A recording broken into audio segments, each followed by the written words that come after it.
საერთაშორისო გამჭვირვალობა საქართველოს ბათუმის საკრებულოს წევრების ბიზნეს ინტერესებით დაინტერესდა.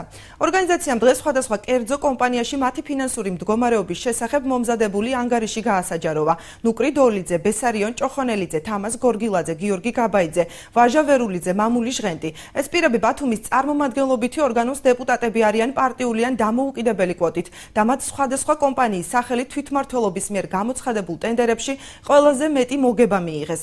მათთან მუნიციპალიტეტს გადაუდებელი საჭიროების დასაბუთების გარეშე ათობით გამარტივებული შესყიდვაც აქვს გაფორმებული.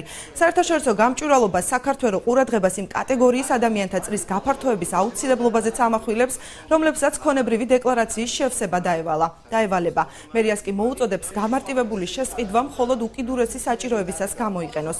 უფრო ვრცლად ქონებრივი დეკლარაციებისა და მათი მონაწილეობის შესახებ მერიის მიერ გამოცხადებულ ტენდერებში დღის მთავარ გამოშვებაში კი ამბობთ. მოკლეული მასალა შეგვიძლია გამოვიყენოთ იმის დასამტკიცებლად, რომ ნამდვილად პროცესები ტენდერების ჩამოყალიბებას, ტენდერების გამართვასთან დაკავშირებით ხშირ შემთხვევაში იყო გამომჭვირვალე, იმიტომ რომ კომპანიები, რომლებიც იღებდნენ მონაწილეობას ტენდერებში, იყვნენ მხოლოდ ერთი პრეტენდენტის წარმოდგენილი, ანუ მათ კონკურენტი არ ყავდათ.